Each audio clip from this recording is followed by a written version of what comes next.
आप देख रहे हैं Janwadi news top 20 sponsored by Shobhit university Meerut. Shobhit university, empowering nation through education.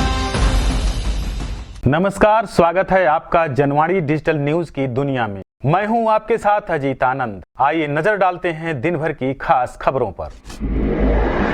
Gilgit Baltistan चीन को सौंपने की तैयारी में पाकिस्तान कर्ज उतारने के लिए उठा सकता है यह कदम। पाकिस्तान अपने बढ़ते कर्ज का भुगतान करने के लिए गिलगित बाल्टिस्तान को चीन को लीज पर दे सकता है। काराकोरम नेशनल मूवमेंट के अध्यक्ष मुमताज ने आशंका व्यक्त करते हुए कहा कि कश्मीर का सबसे उत्तरी भाग चीन की सीमा से लगा हुआ है। कर्ज उतारने के लिए पाकिस्तान इसे कभी भी चीन को सौंप सकता है। कानपुर हिंसा में नया मोड़, सामने आया पाकिस्तान का कनेक्शन।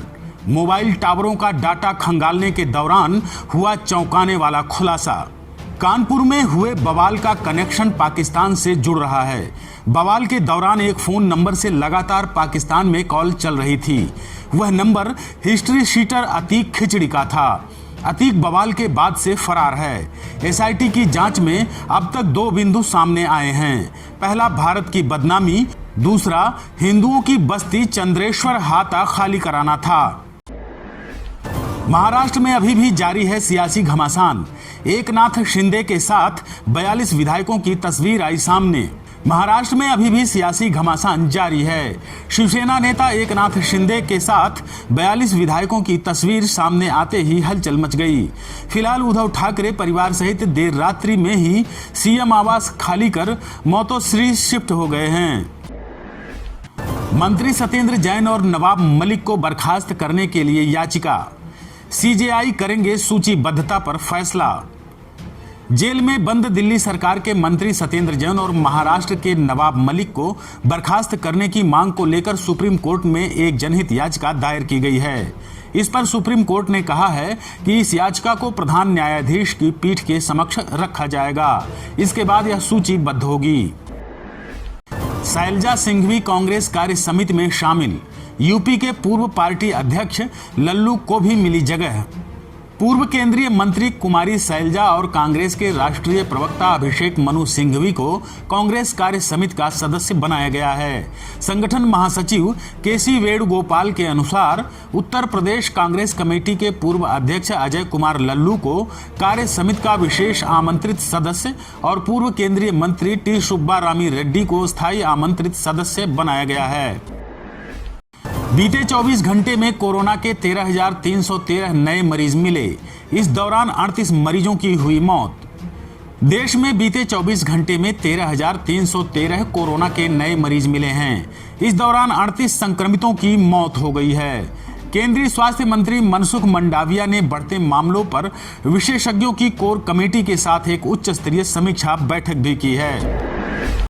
पीलीभीत में हुआ भीषण सड़क हादसा, गाड़ी पेड़ से टकराई, 10 की मौत, 7 लोग हुए घायल। पीलीभीत के गजरौला थाना इलाके में एक तेज रफ्तार पिकअप पेड़ से टकराने के बाद हाईवे पर पलट गई। हादसे में 10 लोगों की मौत हो गई है, साथ ही 7 लोग घायल भी हुए हैं। श्यामा प्रसाद मुखर्जी की पुण्यतिथि पर सीएम योगी ने दी श्रद्धांजलि। मुखर्जी की प्रतिमा पर किया माल्यार्पण। जनसंघ के संस्थापक श्यामा प्रसाद मुखर्जी की पुण्यतिथि पर आज यूपी के मुख्यमंत्री योगी आदित्यनाथ ने श्रद्धांजलि अर्पित की। सीएम योगी ने लखनऊ में उनकी प्रतिमा पर माल्यार्पण भी किया। एनआईए ने की बड़ी कार्रवाई। रोहिंग्या शरणार्थी छात्र के पास मिला यूएनएचआरसी कार्ड। महाराष्ट्र एटीएस ने इनामुल हक का कमरा खंगाला। सहारनपुर जिले के देवबंद में एनआईए राष्ट्रीय जांच एजेंसी की टीम ने नगर के एक मदरसे से इस्लामी तालीम हासिल कर रहे रोहिंग्या शरणार्थी को पूछताछ के लिए हिरासत में लिया है। टीम पहले छात्र को कोर्ट में लेकर गई और यहां से उसे अपने साथ ले गई है। उत्तर प्रदेश के मुख्य सचिव ने दिए सख्त निर्देश। जनप्रतिनिधियों का फोन अवश्य उठाएं अधिकारी। उत्तर प्रदेश के मुख्य सचिव दुर्गा शंकर मिश्रा ने कहा है कि सभी जिलाधिकारी और मंडल आयुक्त अपने अपने जिलों और मंडलों में जल भराव वाले इलाकों की समीक्षा कर बाढ़ बचाव के उपाय करें। फाइलें व वित्तीय प्रस्ताव ज्यादा दिन तक लंबित नहीं रखा जाए। प्रदेश को 1 खरब डॉलर की अर्थव्यवस्था वाला प्रदेश बनाने में हर जिले का योगदान आवश्यक है। साथ ही उन्होंने निर्देश दिया है कि जनप्रतिनिधियों का फोन अवश्य उठाएं। आप देख रहे हैं Janwadi news top 20, sponsored by Shobhit university Meerut. Shobhit University, empowering nation through education. UP में माध्यमिक शिक्षा विभाग में 10% शिक्षकों के होंगे तबादले। विभागीय मंत्री भी कर सकेंगे 4% तबादला। माध्यमिक शिक्षा विभाग के राजकीय विद्यालयों में कार्यरत कुल प्रधानाचार्य, प्रधानाध्यापकों, प्रवक्ता और सहायक अध्यापकों की संख्या के सापेक्ष अधिकतम 10% तबादले किए जाएंगे। इनमें शिक्षक या शिक्षक के परिजन के असाध्य रोग से पीड़ित होने और उनके पति या पत्नी के भारतीय सेना या अर्धसैनिक बलों में तैनात होने पर वरीयता दी जाएगी।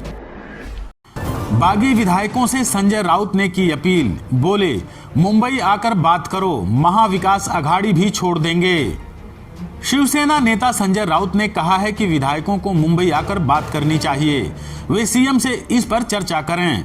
हम सभी विधायकों की इच्छा होने पर महाविकास अघाड़ी सरकार से बाहर निकलने पर विचार करने के लिए तैयार हैं। खरीदारी के चलते हरे निशान में बंद हुआ शेयर बाजार। सेंसेक्स में 443 अंकों की रही तेजी, तो निफ्टी भी बढ़त पर हुआ बंद। निवेशकों की खरीदारी के चलते शेयर बाजार में आज तेजी रही। सेंसेक्स 52,265 अंक पर बंद हुआ, तो वहीं निफ्टी 15,556 अंकों पर क्लोज हुई। माफिया मुख्तार अंसारी और उनकी पत्नी की मुश्किलें और बढ़ी। गाजीपुर में कुर्क हुई करोड़ों रुपए की संपत्ति। बांदा जेल में बंद माफिया मुख्तार अंसारी और उनकी पत्नी अफशा अंसारी की मुश्किलें कम होने का नाम नहीं ले रही हैं। गाजीपुर जिले के शेरपुर गांव में 235 एकड़ की संपत्ति कुर्क कर ली गई है। दिल्ली पहुंची राष्ट्रपति पद की उम्मीदवार द्रौपदी मुर्मू।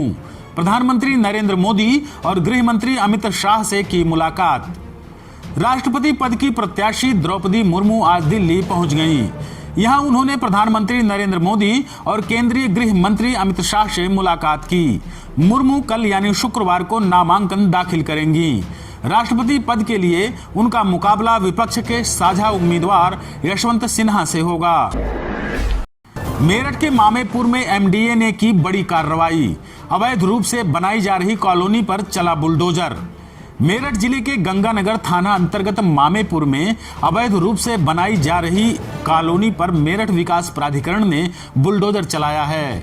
बताया गया है कि यहां करीब 3 से 4 अवैध कॉलोनी भूमाफिया काट रहे हैं। 24 जून को मेरठ में भाकियू के धरने और जुमे की नमाज को लेकर प्रशासन अलर्ट।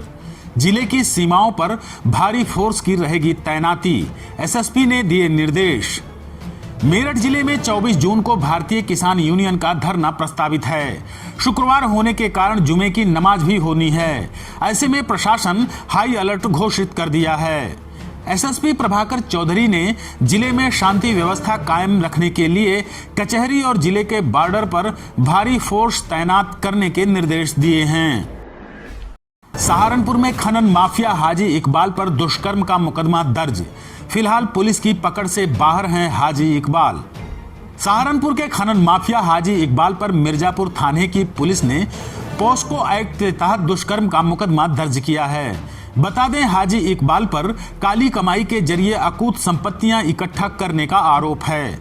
फिलहाल अभी तक पुलिस हाजी इकबाल को गिरफ्तार नहीं कर पाई है। हाईवे से हरिद्वार का सफर 1 जुलाई से होगा महंगा। टोल टैक्स में जल्द हो सकती है बढ़ोतरी। दिल्ली मेरठ एक्सप्रेस वे से हरिद्वार और देहरादून का सफर 1 जुलाई से महंगा होने जा रहा है। टोल कंपनी ने टोल दरों में बढ़ोतरी का प्रस्ताव NHAI को भेज दिया है। ऑस्ट्रेलिया के रक्षा मंत्री रिचर्ड मार्लेस ने दक्षिण चीन सागर को लेकर जताई चिंता। चीन के रवैये पर खड़ा किए सवाल। ऑस्ट्रेलिया के रक्षा मंत्री रिचर्ड मार्लेस ने कहा है कि दक्षिण चीन सागर में चीन का हठधर्मी रवैया ठीक वैसा ही है जैसा वास्तविक नियंत्रण रेखा को लेकर भारत के प्रति रहा है।